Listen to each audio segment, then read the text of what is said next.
Of Americans were struggling, of course, at that time to stay afloat. Because of the pause in repayments, 41 million Americans were able to breathe a little easier during some of the toughest days of the COVID-19 pandemic. Today, America is stronger than we were a year ago, and we will be stronger a year from now than we are today. However, as our administration recognized in recently extending the COVID-19 national emergency, we are still recovering from the pandemic and the unprecedented economic disruption it caused, which is, of course, is the root reason for this extension. In order to enable Americans to continue to get back on their feet after two of the hardest years this nation has ever faced, we have announced earlier today, of course, the extension of the pause on federal student loan repayments through August 31st of this year. That additional time will assist borrowers in achieving greater financial security and support the Department of Education's efforts to continue improving student loan programs. Also would note, one note on the COVID funding bill. We have made clear for months about our funding needs. And at every step of the way, we've provided the details that Republicans have asked for, even when they've asked for has changed in real time. I have a little prop here. I'm just going to call him Vanna over here. Thank you. This is Kevin Munoz. This is 385 pages of information we have given to Capitol Hill and briefed them on how COVID funding has been spent, what we need, what the needs are. These are the kind of details we have provided and constantly briefed members on the Hill to make clear to them what the impact will be if we do not get this funding. You can have access to this for a prop if you would like it as well. We'll make copies for you. Thank you. Thank you. Okay. But unfortunately, as we've gone through before, going back to January, we've worked going back to January with members of Congress, Democrats and Republicans on the funding needs. We've hosted dozens of briefings. We've held more than 36 conference calls. We've shared more than a dozen funding tables, all available, 385 pages. And we've also given Congress a full accounting of every dollar that's been spent on the COVID medical response and a full accounting of the entire American Rescue Plan, which, as you all know, goes well beyond the direct medical needs. We've also provided all the specifics of planned additional funding, how it will be deployed against the additional purchase of monoclonals and pills and vaccines. And unfortunately, even after Senate leadership agreed upon on a pared down bipartisan bill, Senate Republicans decided to move the goalposts yet again and force amendment votes on something completely independent of our COVID response needs. And at this point, the question we have is whether Republicans are acting in good faith to provide the resources we need to save American lives, or if they are just playing politics. The virus is not waiting for Republicans in Congress to get their act together. We know BA2 is here. We know that it is more transmissible. We know that it is leading to increased cases, and we know we're already seeing an impact on our resources.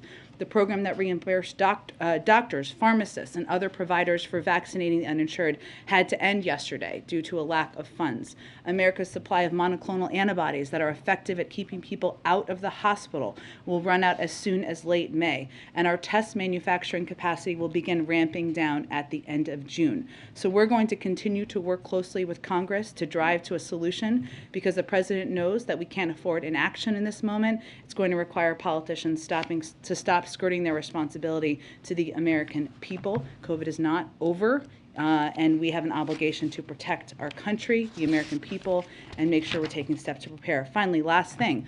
Last night, as you may have all seen, we announced the authorization of an additional $100 million in security assistance. The Department of Defense announced to Ukraine through Presidential Drawdown Authority. This package will meet Ukraine's urgent need for additional Javelin anti-armor systems, which we have been providing to Ukraine, and they have been using effectively to defend their country.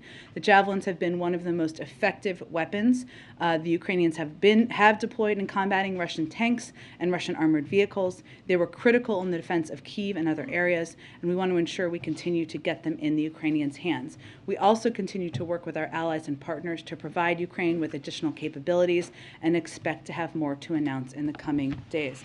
Kevin's been out here before, so I have already embarrassed him in the past, and I will keep it short.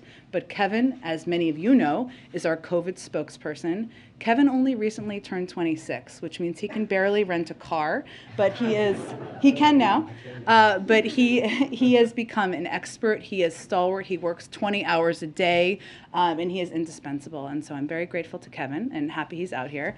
to provide the prop, but also to provide all of you with many, many answers on a daily basis. Okay, with that, Zeke. Thanks, Jen.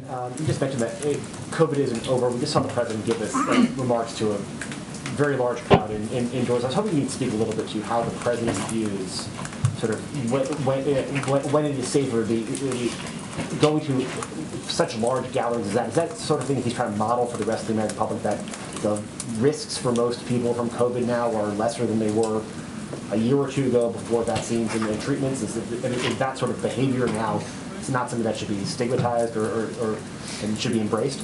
Sure. I think what the president is doing is he is following CDC protocols and models, and that's exactly what we would recommend the rest of the country do.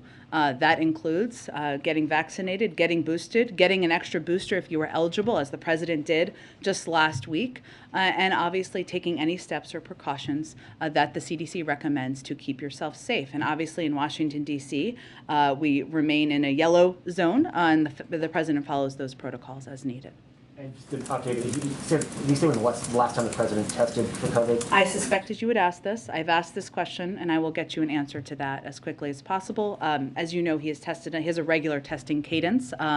Is usually tested a couple times a week. We will venture to get you that as soon as possible after the briefing. And on a different topic, the U.S. today sanctioned a number of Russians, including Vladimir Putin's daughters, as well as some other senior officials. I was hoping you might be able to speak a little bit about sort of the administration's thinking about when are family members of Russian oligarchs and Russian government officials sort of fair game for sanctions, and how you've weighed, you've described the distinction between minors and adults in this case, with sort of, collective punishment or trying to prevent them from harboring assets with, people who are not necessarily involved in the decision-making in Ukraine, but sort of maybe benefit from them. Well, we've seen a pattern over time of President Putin and Russian oligarchs stash assets and resources in the bank accounts and of their family members. And so this was an effort to get at those assets, and that's why these individuals were sanctioned. But why the distinction then between minors and adults? Well, again, we look at where assets may be stored and stashed and make a decision and an assessment on what's appropriate. Go ahead. The New York Times has a verified video that appears to show a group of Ukrainian soldiers killing captured Russian troops outside a village just west of Kyiv. Has the White House seen these videos? Do you have a response? Is this something you're investigating?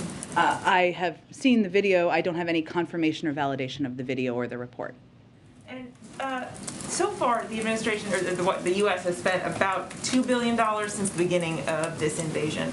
Obviously, you've said the U.S. is committed to doing everything it can to help Ukraine in this fight. But if General Milley is correct in what he said yesterday, that this really could go on for several years, are these numbers sustainable over the long term? Can you keep up at this pace?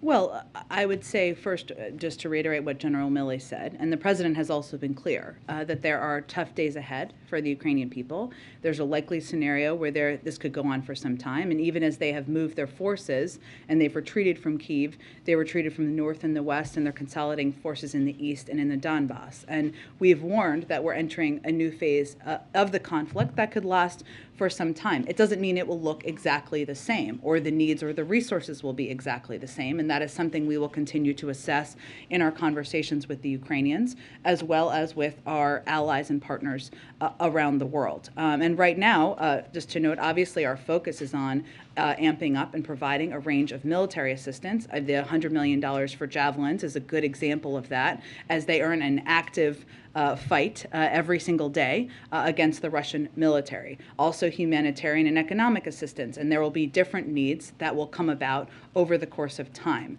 And that's something we are, of course, committed to continuing to support, their recovery from this, their continued fight from this. But I can't make an assessment about sustaining, because obviously this war and the needs will change over the course of time. And if this is a really protracted, prolonged conflict, given what the Treasury Secretary said today, sort of warning of the enormous economic repercussions of this war for the whole world, what does this mean for the economy in the U.S. for the next year or two? Can you just give us sort of a big picture what Americans should be bracing for?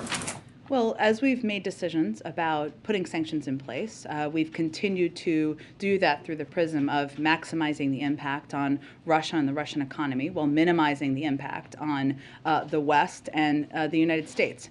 Obviously, there are areas where there has been an impact, including on the price of gas, and you saw the Federal Reserve convey today the impact of the Russian invasion on inflation, and we know that to be the case. But what we're trying to do is mitigate those impacts, and obviously not just the announcement of the release from the Strategic Petroleum Reserve, but the announcement by the IEA today is the largest release that they have ever done in history. And all of these are part of our collective effort to mitigate the impacts on the American people over the course of time. Even the length of time of the release from the Strategic Petroleum Reserve, meant to be a stopgap measure or kind of a bridge measure to get to the point where oil companies could produce more, is intended to have a mitigation impact over the course of time. So what we're doing is anticipating and trying to take steps to reduce the impact on the American people over time. Following up on that IEA question, do you have a detail or figure of how much oil has been released of the 180 million barrels to date? I'm happy to get that for you. I'm sure that our team may have that, but I don't have that in front of me. Can I ask, President Biden today told union members, Amazon, here we come. Was he endorsing the efforts of workers to unionize Amazon facilities? What he was not doing is sending a message that he or the U.S. government would be directly involved in any of these efforts or take any direct action. What he was conveying is his longtime support for collective bargaining, for the rights of workers to organize, and their decision to do exactly that in this case, something that he has long supported broadly over the course of his career. Go ahead. Just back to the issue of the sanctions that are being imposed on Putin's children, obviously sanctions against him as well. Does the U.S. have a rough estimate at this moment in time of how much of his assets are tied up versus what he still might have access to? I don't have an assessment to offer from here on that.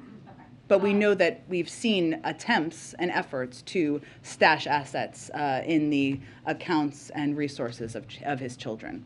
A senior administration official earlier today was raising the question of Putin's endgame, that at some point he would presumably recognize that this war has been a failure for him.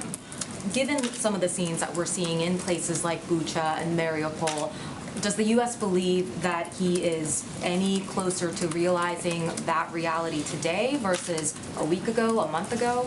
Well, remember, the scenes we're seeing in Bucha are from events and atrocities that didn't happen yesterday. They happened some time ago, right? And there will be more of those, which our Secretary of State and our National Security Advisor have also predicted, unfortunately, because there are a lot of areas of the country where Russia has invaded and committed atrocities, no doubt, which we have not yet had visual access to. I would say that I can't make an assessment for you from here on what is in President Putin's mind. What we do know is that because of the impact of the economic sanctions, including the ones we have taken today and steps we have taken over the course of time, we have seen an unquestionable significant impact on Russia's economy. And that has led to this question now, as a result of the decision around whether or not they would be able to make a bond payment earlier this week, that they will have to decide whether they are going to spend down dollars and resources they have to avoid default, or whether they're going to continue to spend that money in funding the war. And that is a part of our objective, is to force them into a place where they are making that decision. But we've seen Russia's economy collapse by 15%, wiping out the gains it made in the last 15 years. Inflation is spiking up to 15%. Russia is set to lose its status as a major economy. And our objective is to implement those consequences, to make it much more difficult for President Putin to fund the war, and we're seeing the direct impacts of that already, and to make it clear that this was a strategic blunder. And we're already seeing those impacts on the economy. How that impacts him, and that is not something I can predict in terms of getting into his mind.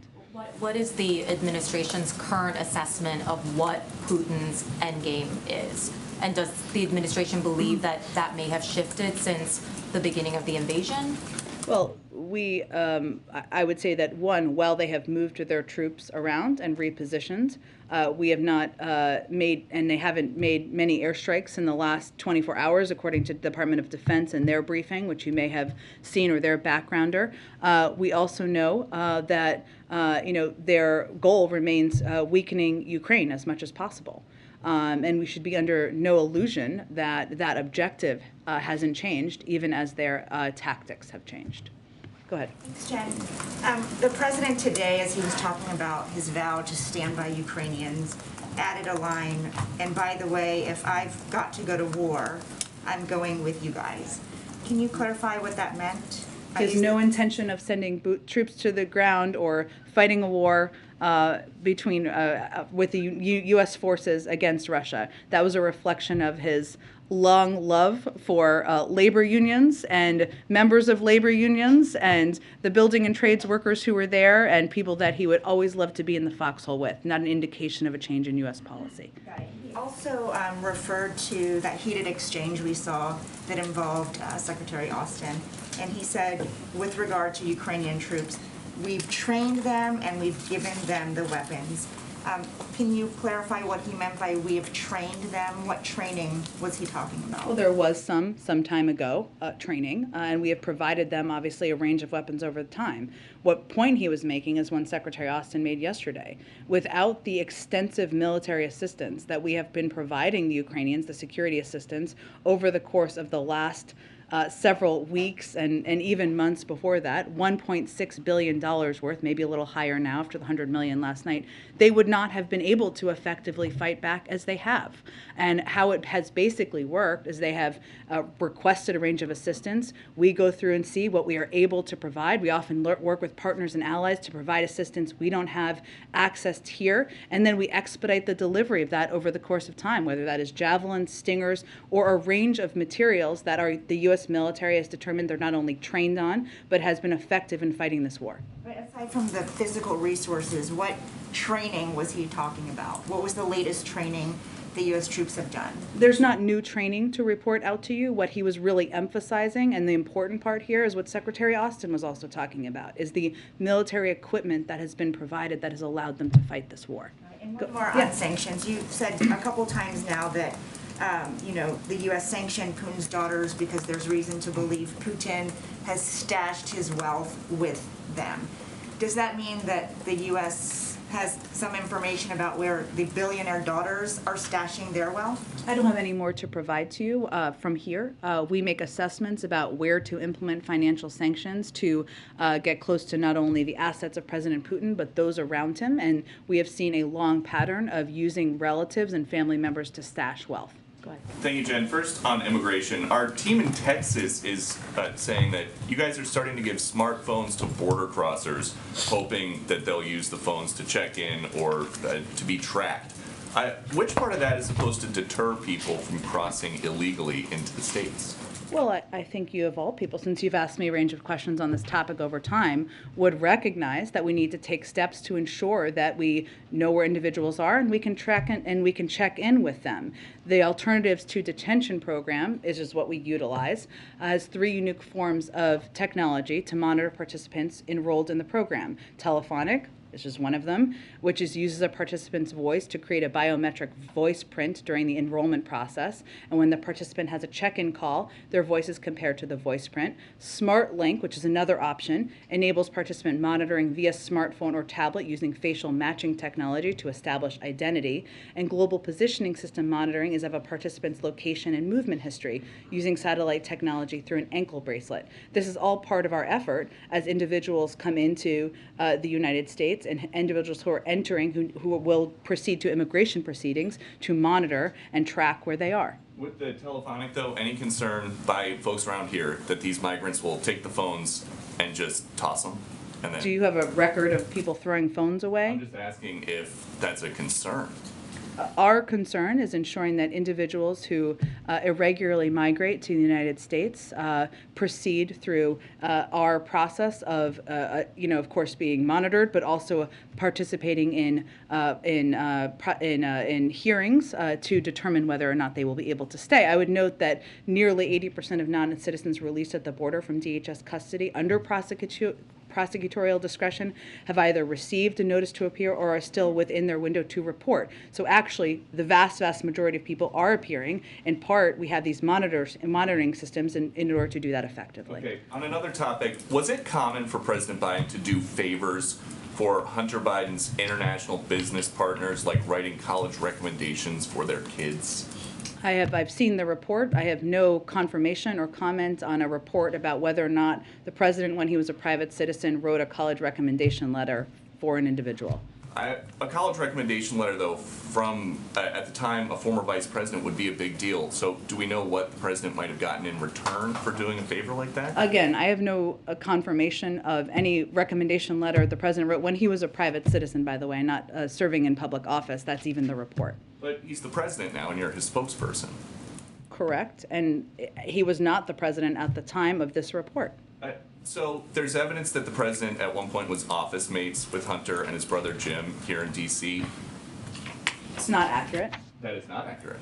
So when Hunter Biden is emailing a landlord, please have keys made available for new office mates, Joe Biden, Jill Biden, Jim Biden, that you're disputing. They were not office mates, no. They were not office mates, okay. Great. Go ahead. Thanks, Jen. On student loans, briefly, you were sort of asked about this yesterday, but I just wanted to come back to it. So as people plan for the future, should borrowers expect that after August 31st they'll have to repay their loans, or is there a chance that it could be further extended after August 31st? We'll continue to assess, and what we look at, well, of course, the economy is in a better state than it was a year ago, and we have a strong recovery. We also understand that there are a range of impacts that are still longer lasting because of the pandemic, including the impacts on costs and inflation, and this is part of the president's effort to help alleviate that, as was the family glitch announcement of yesterday. So we'll make an evaluation. The Department of Education will look at that on a range of factors as we get closer to that timeline. Has the president at this point ruled out the possible executive level cancellation on a wide scale of student debt?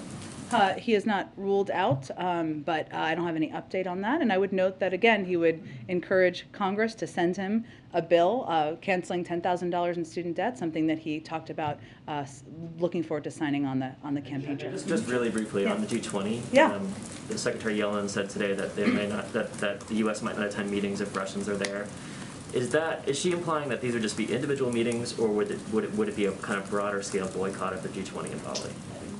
I think they have later clarified she was referencing at the ministerial level and more specific meetings. I would point you to them of the more specifics. The president has also said, he said on the trip, that he did not think Russia should be a part of the G20, meeting. And I would note it's 7 months away, which is a lifetime in our lives, but it wasn't an indication of plans for us to boycott or not attend. It was just it shouldn't be business as usual, which is something the president has also said.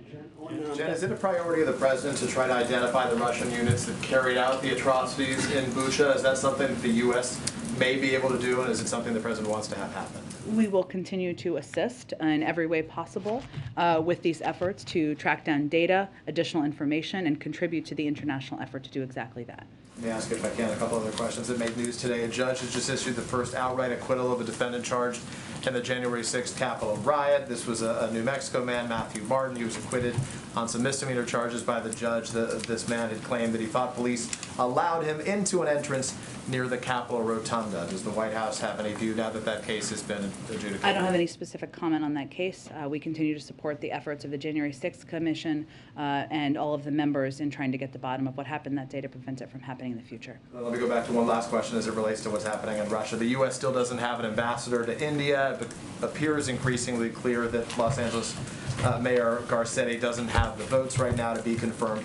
How does the lack of an ambassador to India impact our ability, America's ability, to pressure India not to work with Russia in providing any aid or assistance? Well, while our preference is always to have a confirmed ambassador on the ground, it's an incredibly important diplomatic position. We also engage with countries through a range of channels, and obviously our Deputy National Security Advisor was just in India recently in the last few weeks, conveying clearly what the consequences of violating sanctions would be and what the mechanisms are, and also making clear that that we do not think India should accelerate or increase imports of Russian energy and other commodities, even as obviously those decisions are made by individual countries, and also making clear that we stand ready to support India as in any efforts to diversify its imports and serve as a reliable supplier, even as they're only importing about 1 to 2% of their oil from India. So we have a range of ways to communicate and engage, and obviously sending our Deputy National Security Advisor is an example of that, but clearly our preference would be to have a confirmed ambassador in Does the place. president still support that nomination? He does. Go ahead. The Russian ruble has been on the rise. Viktor Orban in Hungary said today that he'd be happy to pay for Russian gas in rubles, and that he's happy to buy more Russian gas. Is there anything the U.S. can do about this? Are you engaging Hungary on this point? Well, I would first say in terms of the ruble, the reason it's important to note that the Russian central bank is making extreme policy decisions to artificially prop up the ruble. So it's not actually on the rise. It is being artificially propped up by limitations that they are putting in place, including barring banks from selling dollars to customers. Russian brokerages are not allowing foreign clients to sell securities. Exporters are being forced to sell 80% of their dollar revenues and buy rubles. So they are essentially manipulating it on their end. As it relates to Hungary, I mean, slightly a different question, but obviously there was the recent election, as you noted, of Viktor Orban. I would note that our Hungary is a NATO ally, continues to be. We continue to cooperate on a range of bilateral and shared global interests, including on NATO defense and on humanitarian assistance. They're currently hosting forces from an Army Stryker infantry troop as part of a NATO battle group. We regularly conduct joint training exercises with them, and we will continue to work to strengthen our partnership with Hungary. Obviously, reliance on the ruble is a decision individual countries will make, and we've obviously made our views clear on that front. So you have engaged Hungary on this question? That is not what I conveyed. I just conveyed they're a NATO ally. Go ahead. We go back to the sanctions. As they were announced this morning, the Sberbank and the Alpha Bank sanctions, I believe, exclude energy. They're full blocking sanctions excluding energy. Similarly, the SOE sanctions coming tomorrow also will not affect the energy sector. Yeah. Can you speak to that balancing act? Is that because you're worried about domestic impact here in the U.S. on the price of natural gas, price of gasoline, or is that because the Europeans asked you to sort of carve that out? Why is that still sort of a bridge too far for the U.S. on these sanctions? They're not really full blocking sanctions if they're excluding energy. Well, I mean, I would say they're quite extensive, given Sberbank is the largest bank in Russia, and Alpha Bank is the largest private bank in Russia. So, and in total, we've now fully blocked more than 2/3 of Russia's banking sector.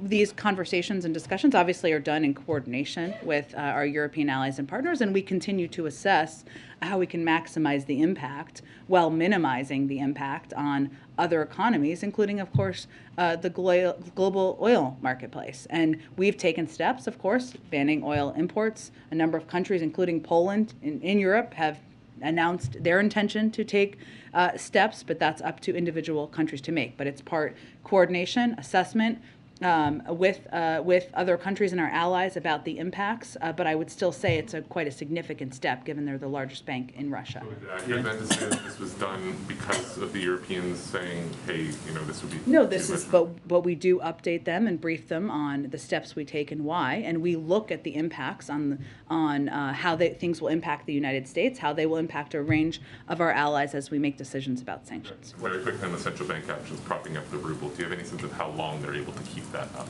I don't have an assessment from here at this point in time on that. Go ahead. Thank you, Jen.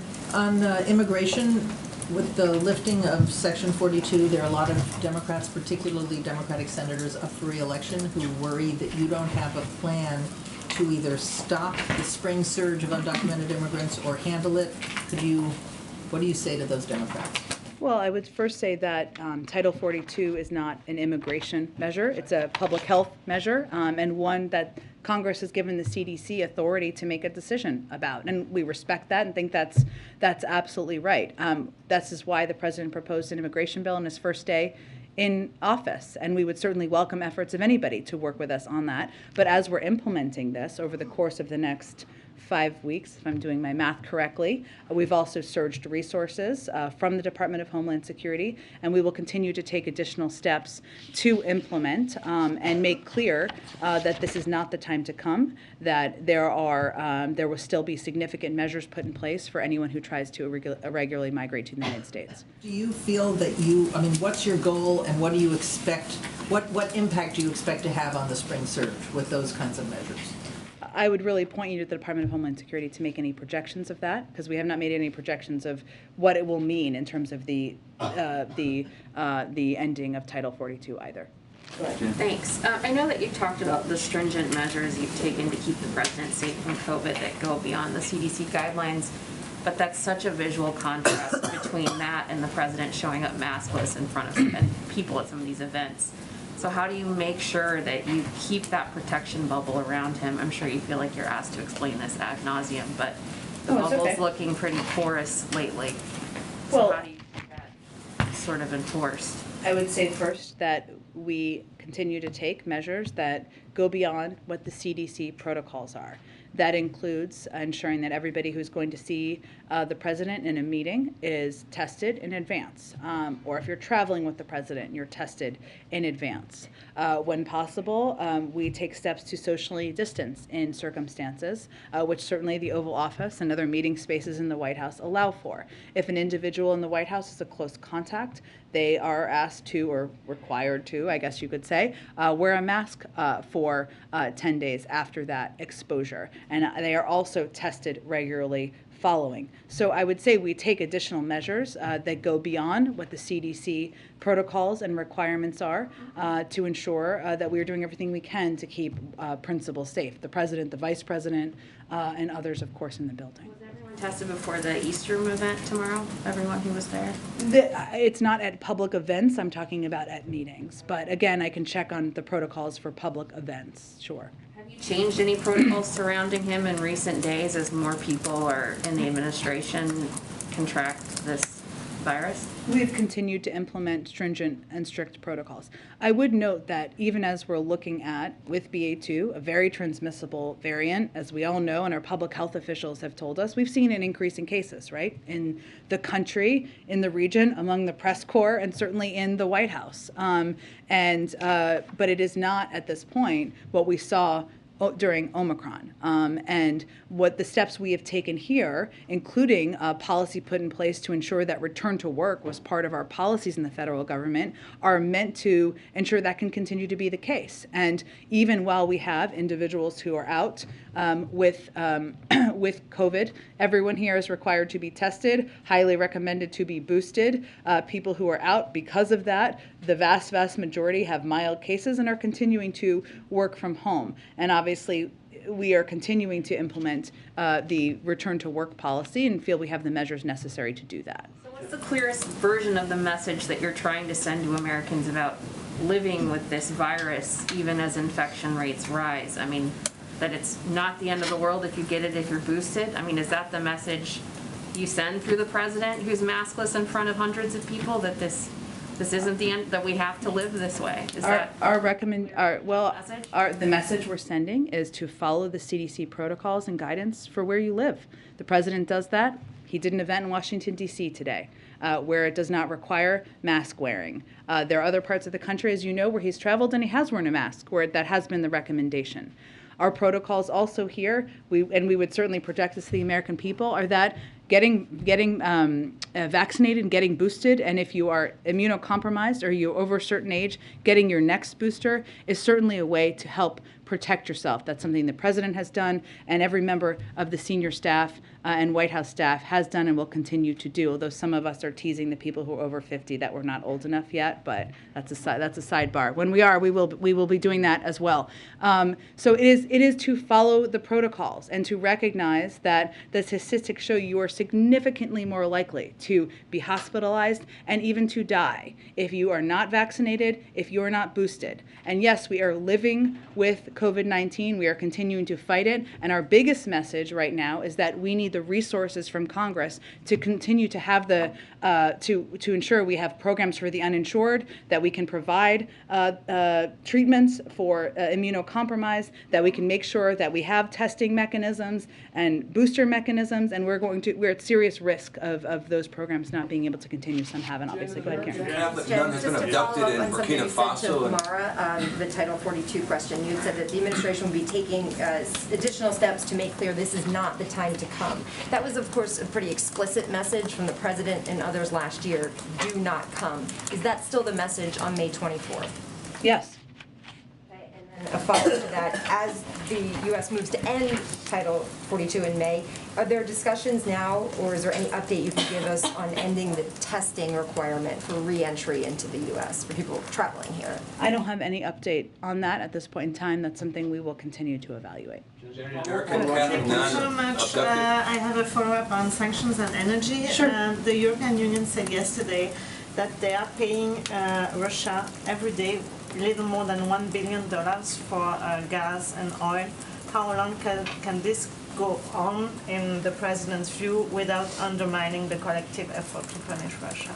Well, I would say that we continue to believe that it's up to individual countries to make assessments about what additional measures they will be put in place. While we are focused on continuing unity with our NATO allies and partners and our European partners, it does not mean that it is always identical, and different countries have to make their own assessments. What we've also tried to do is take steps to ensure there are other options to reduce dependence, even if it's a small percentage, and if there's a varying, as you well know, degree of reliance for these countries you're referencing on Russian oil, and some of them have taken steps to convey they want to reduce or end their dependence or import of Russian oil, and that's something certainly we'd support and play any constructive role in helping expedite. Jen, again, American Catholic. I'll come around to you in a second. Follow up on the question about Hungary. Are there any plans to engage with them about this particular topic of paying in rubles at any level in the coming days or weeks? I'm happy to check with the State Department and see if there's any plans for engagement about it. Okay, Jen, again, American Catholic. Thank you. You talked about the increasingly bleak picture of Russia's economy. Over the years, public reporting has shown that white supremacists and other domestic extremists have developed an affinity for Russia. Is there any concern that as the Russian economy continues to degrade, that Russia might try and inspire domestic extremists, domestic terrorists to commit acts of violence on American soil in retaliation? It's an interesting and scary question. I don't have any prediction or assessment of that, nor have I heard a prediction or assessment of that from our national security experts or the Department of Homeland Security. I'm happy to check with them and see if there's anything on that front. Jen, again, please. Yes. Oh, go Jen, ahead. okay, all right, Jen. So an American Catholic nun has been abducted, happened Monday night, by gunmen in Burkina Faso in Western Africa. Her name is Sister Sue Ellen Tennyson. She was doing missionary work there. Is the White House aware of that by any chance, her abduction? I'm happy to check with our national security team and the State Department. Obviously, they would have purview over any steps to bring Sister, tell me her name again. Sister Sue Ellen Tennyson, and she's working in Burkina Faso in Western Africa. Sister Tennyson back, who clearly was doing incredible work, humanitarian work, it sounds like, on behalf of the people in Burkina Faso. I will check with the State Department and see if there's any updates on this specific case. Go ahead. Thank you, Jen. Oh, okay, all right. Okay, go ahead, Patsy, go ahead. Okay, thank you, Jen. I want to follow up on what you said yesterday about the lack of global COVID funding. And you explained it essentially means that the U.S. cannot turn the doses that you already have into shots in arms. And I believe that the U.S. has already purchased the 1.2 billion doses that is pledged. And out of that, there is about 680 million that haven't been delivered. So my question then is, what will happen to those doses? I know, like, possibly you already have funding for delivery, the cold chain storage, training people, and so on. But what happens to the rest of it when you are unable to turn those vaccines into vaccination? Well, we're not quite there yet, and our hope is that we will be able to turn them vaccines into vaccinations. But as you know, it's not just an issue of vaccine doses. It's the know-how, it's the capacity, it's the tools and mechanisms to be able to store, deliver, implement getting shots into arms in a number of these countries, which is why a number of countries haven't even been able to accept the doses that we've been able to offer because of that know-how. And that is part of the program that is so essential to fund through USAID and other of our international bodies to do exactly that. But we're not quite at that point. We're going to continue to press for international funding, just like we are going to continue to press for domestic funding, because we feel it's important and imperative that we continue to be the arsenal of vaccines around the world. Sense on how you want to do that? Is the goal to push for a separate package on global COVID funding? I'm not going to get ahead of where we are. Obviously, it was disappointing, to say the least, that the package did not move forward despite an agreement on that yesterday afternoon. But what I'm here to convey is that this funding domestically and internationally is imperative. It's urgent, and we're going to continue to press for all of it. I have one more question on Dilip Singh's visit to India, which was also partly to go on a listening tour for the Build Back Better World that was actually scheduled to be formally launched early this year.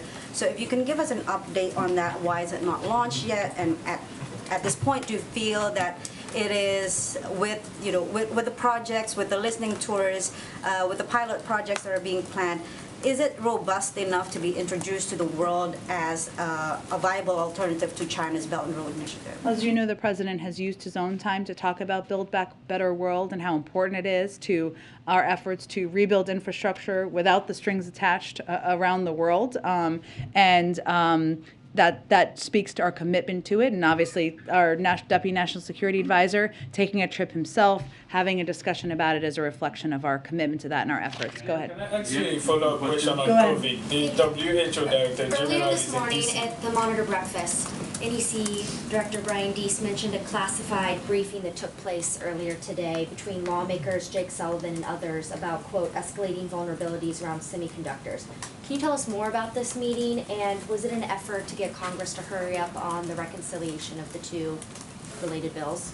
Well, I can't speak to the specifics of a classified briefing. What I can tell you is that we can remain committed to supporting efforts to get USICA passed, which includes significant funding for chips manufacturing and production, which, as we know, is a big hindrance to our ability to manufacture a range of items in the United States, including cars and others that rely on chips. And this bill has a great deal of funding for it. So I think it was a reminder, and more details that I can't get into from here on how important addressing that shortage and being able to produce them at home are moving forward. Go ahead. As the administration sort of collects this evidence for a potential war crimes trial against Russian officials, does the U.S., does the administration have a preferred venue for where that type of trial might take place? There are obviously a few avenues available to the international community. There are, and there's a lot of precedent and that has used different venues. So at this point, that determination has not been made. What we are doing, and I think I would point to first our Attorney General's comments earlier today about the role of the Department of Justice in this effort moving forward. But we have supported a range of efforts, including the efforts by the Ukrainian Special Prosecutor to gather information and the work of the War Crimes Unit under the Ukrainian Prosecutor General, not Special Prosecutor, and a team of international prosecutors who are working with them. We also, in the last few weeks, we helped establish investigations through the UN Human Rights Council and the OSCE of possible violations by Russia, and we welcome the investigation opened by the ICC prosecutor. So there has been different ways that war crimes, unfortunately, there are past instances and examples, have been investigated and tried in the past, and we're going to support all of these efforts, but there hasn't been a determination yet about what mechanism it will take. Has this effort changed at all the thinking of the administration as it relates to the relationship between the U.S. and the ICC? Well, we are not a member of the ICC, as you know. That hasn't changed. We have supported and contributed data and information to ICC investigations in the past. There was, we supported the UN Security Council's referral of Libya to the ICC back in 2011. And if you look back to 2004, we also provided data and information to the ICC investigation of Darfur. So there is past precedent, even as we have not been members of the ICC. Go ahead. Thank you, Jen. A couple of follow-ups. When the president said that the U.S. was training Ukrainians, was he talking about training that had occurred during his administration? I don't have any other additional details. What he was really making a point about is what Secretary Austin said yesterday, which is that without the extensive and robust military assistance we have provided, the Ukrainians would not have been able to as effectively fight and push back on the Russian invasion. And then he said, Amazon, here we come. You said that he was generally expressing his support for the right to unionize. Moments later, though, news broke that the SEC was beginning an investigation of Amazon. Was that a coincidence? No relation. SEC is an independent agency. Was he aware that there was an investigation? Not that I'm aware of. And then one final one. This administration has sent everything from medical supplies to laser-guided rockets to the Ukrainians right now. While this administration is making them more lethal, is the thought that we are bolstering their defensive capabilities, or is the administration confident that we are bolstering their offensive capability to, in fact, expel Russia from their borders? Well, their country is being invaded, so it's all defensive. They're defending their sovereign country and the territorial integrity of Ukraine using these weapon systems that the Department of Defense has long categorized as defensive systems. You wouldn't go invade another country with a lot of these systems, the vast majority of these systems. That's not how you would go about it. And obviously that is not what they're doing. They're trying to protect their own people, their own cities, their own innocent civilians who are being invaded by a foreign power. Okay, let me do one more in the back because I never get to the Huffington Post, and today is the day. Thanks, Jen. There was a recent report that the president had expressed some frustration that the former president had not been charged. Without getting to the details of that, there are lots of people being charged with obstructing an official proceeding, meaning the January 6th certification. Well, the former president was doing that openly, and his administration was doing it. Why wouldn't you charge him, and why hasn't the president come out and said that, if that's the case? Well, first, I've never heard the president say those words or say that phrase that was reported, and I know Ron Klain said something similarly, so I don't know. We each spend a lot of time with him, but I would say that the president from the beginning has felt strongly that the Justice Department and the Attorney General must operate independently, and any decisions about prosecution need to be made independently. And that is the strength of our system, even as the former guy ignored that, and former President Nixon ignored it as well. The president does not want to be in that category of how you approach the separation of the White House and the Department of Justice, and he thinks that will even strengthen our systems as they've been weakened over the last few years. Okay, thanks so much. All right, everybody. See you tomorrow.